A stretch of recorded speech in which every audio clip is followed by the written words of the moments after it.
स्वागत है आपका लर्नर्स अम्ब्रेला में। आज हम सीखेंगे इलेक्ट्रिसिटी का सबसे बेसिक कॉन्सेप्ट यानी कि इलेक्ट्रिक चार्ज, जिसको आप शॉर्ट में चार्ज भी बुला सकते हो। तो आइए जानते हैं सबसे पहले कि आखिर ये चार्ज यानी कि इलेक्ट्रिक चार्ज होता क्या है। तो charge is the property of an object by virtue of which it experiences a force known as electromagnetic force. तो दोस्तों, चार्ज किसी भी एक ऑब्जेक्ट की प्रॉपर्टी होती है, जैसे कि मास यानी कि वजन किसी ऑब्जेक्ट की प्रॉपर्टी होती है। अब मास की वजह से क्या होता है, उस ऑब्जेक्ट पर ग्रेविटेशनल फोर्स लगता है। ग्रेविटेशनल फोर्स, इसके बारे में हमें किसने बताया था? न्यूटन ने बताया था। न्यूटन ने हमें एक फॉर्मूला दिया था G×m1m2/r²। तो ये ग्रेविटी का फॉर्मूला, हमें ग्रेविटेशनल फोर्स का फॉर्मूला न्यूटन ने दिया था। तो इस फॉर्मूला की मदद से हम ये पता लगाते हैं कि मास की वजह से किसी भी ऑब्जेक्ट पर ग्रेविटेशनल फोर्स लगता है। वैसे ही हमारे पास चार्ज होता है, क्योंकि चार्ज की वजह से किसी भी ऑब्जेक्ट पर इलेक्ट्रोमैग्नेटिक फोर्स लगता है। तो ये इलेक्ट्रोमैग्नेटिक फोर्स आखिर होता क्या है? तो दोस्तों, इलेक्ट्रोमैग्नेटिक फोर्स एक ऐसा फोर्स होता है जो इलेक्ट्रिसिटी और मैग्नेटिज्म इन दोनों की मदद से मिलके लगता है किसी भी ऑब्जेक्ट पर। तो इसके बारे में हम ज्यादा बातें हायर क्लासेस में सीखेंगे, तो इसके बारे में आपको चिंता करने की भी जरूरत नहीं है। तो दोस्तों, हम जानते हैं कि मास हर ऑब्जेक्ट के पास होता है, चाहे वो कोई भी हो, अर्थ हो, सन हो, हमारी आपकी बॉडी हो, टेबल हो, चेयर हो, सभी के पास वजन होता है यानी कि मास होता है। पर क्या चार्ज, जो कि एक बेसिक प्रॉपर्टी है किसी भी ऑब्जेक्ट की, वो क्या हर ऑब्जेक्ट के पास होता है? तो इसका जवाब है नहीं। Charge is found in only a few objects, rest are neutral.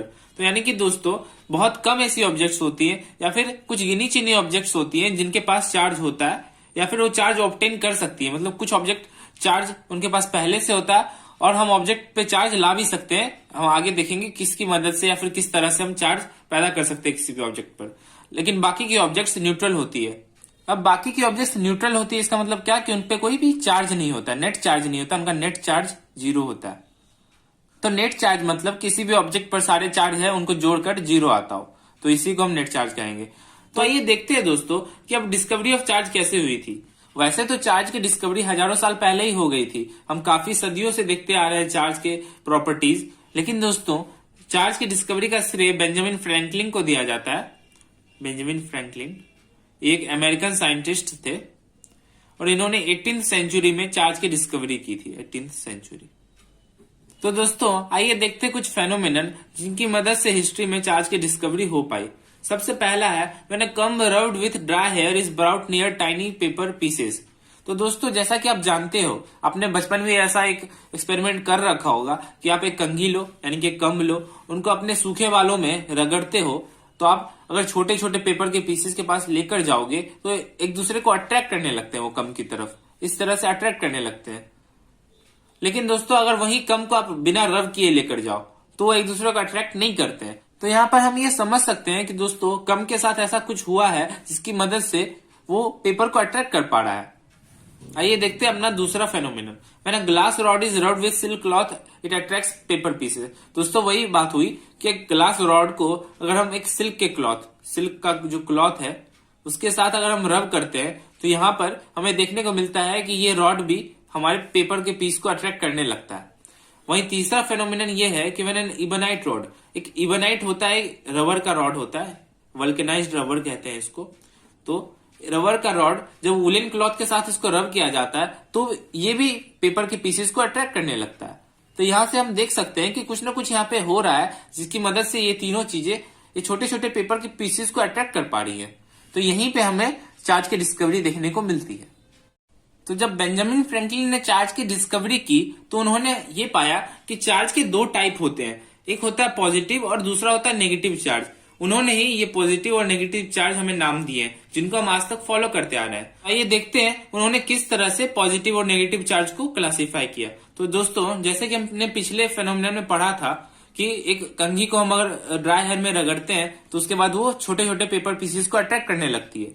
तो वहीं हम देखते हैं कि comb rubbed with dry hair becomes negatively charge. तो बेंजामिन फ्रैंकलिन ने ये बताया कि जो कम होती है वो नेगेटिवली चार्ज हो जाती है, यानी कि उस पर नेगेटिव चार्ज आ जाता है ड्राई हेयर पे रगड़ने के बाद, इसलिए वो पेपर पीसेस को अट्रैक्ट कर पाती है। वहीं दूसरा बात ये है कि glass rod rubbed with silk cloth becomes positive and silk cloth negative. तो दोस्तों, ग्लास रॉड को सिल्क क्लॉथ के साथ रब करने के बाद हमारा जो ग्लास रॉड है वो पॉजिटिव हो जाता है, वहीं जो सिल्क क्लॉथ है वो नेगेटिव हो जाता है। हमारा तीसरा फेनोमेनन था जब इबनाइट रॉड को हम वुलन क्लॉथ से रब करते हैं। तो वहीं ebonite rod becomes negative and woollen cloth positive. तो यहाँ हम देख सकते हैं कि हम पॉजिटिव और नेगेटिव चार्ज के कॉन्सेप्ट की मदद से ये सारे फेनोमेनन को एक्सप्लेन कर सकते हैं। ये चार्जेस की कुछ प्रॉपर्टीज होती है। तुम्हारी पहली प्रॉपर्टी होती है अपोजिट और unlike charges attract each other, यानी कि अपोजिट चार्जेस पॉजिटिव और नेगेटिव इन दोनों को अगर हम एक साथ रख दे तो एक दूसरे को अट्रैक्ट करेंगे। जैसे कि हम हमेशा बोलते हैं कि अपोजिट अट्रैक्ट, तो ये कॉन्सेप्ट यहाँ पे अप्लाई होता है कि पॉजिटिव और नेगेटिव चार्ज एक दूसरे को अट्रैक्ट करेंगे। वहीं हमारी दूसरी प्रॉपर्टी ये होती है कि सिमिलर और like charges repel each other, यानी कि अगर हम पॉजिटिव और पॉजिटिव चार्ज रख दें एक साथ तो ये एक दूसरे को धक्का देंगे, रिपेल करेंगे। यहाँ पे रिपल्सन फोर्स हमें देखने मिलेगा। वहीं अगर हम नेगेटिव और नेगेटिव चार्ज भी रख दें तो यहाँ भी हमें रिपल्सन ही देखने मिलेगा। एक दूसरे को धक्का देंगे, एक दूसरे के पास आने नहीं देंगे। आइए अब देखते हैं चार्ज का यूनिट क्या होता है। तो चार्ज के वैसे तो बहुत सारे यूनिट होते हैं, पर हम पढ़ेंगे सिर्फ ऐसा यूनिट। तो चार्ज का ऐसा यूनिट होता है कूलम, जिसको हम शॉर्ट में सी भी लिखते हैं, कैपिटल सी। दोस्तों कूलम एक साइंटिस्ट का नाम था जिन्होंने हमें कूलम्स लॉ दिया था, जो कि हम हायर क्लासेस में पढ़ते हैं, जो कि हमें दो चार्जेस के बीच का फोर्स का फॉर्मूला दिया था। दोस्तों अभी हमने जो चार्ज के बारे में थ्योरीज डिस्कस की है, ये पुरानी थ्योरीज है। ये तब की थ्योरीज है जब इलेक्ट्रॉन और प्रोटॉन की डिस्कवरी नहीं हुई थी। पर हम जानते हैं कि इलेक्ट्रॉन और प्रोटॉन की डिस्कवरी के बाद ये पता लगा कि असल में मैटर पे जो चार्ज होता है वो नेगेटिव चार्ज इलेक्ट्रॉन की वजह से होता है और प्रोटॉन की वजह से पॉजिटिव चार्ज होता है। तो दोस्तों नेचर में जो सबसे मिनिमम चार्ज पाया जाता है वो इन्हीं दोनों पार्टिकल्स पे पाया जाता है।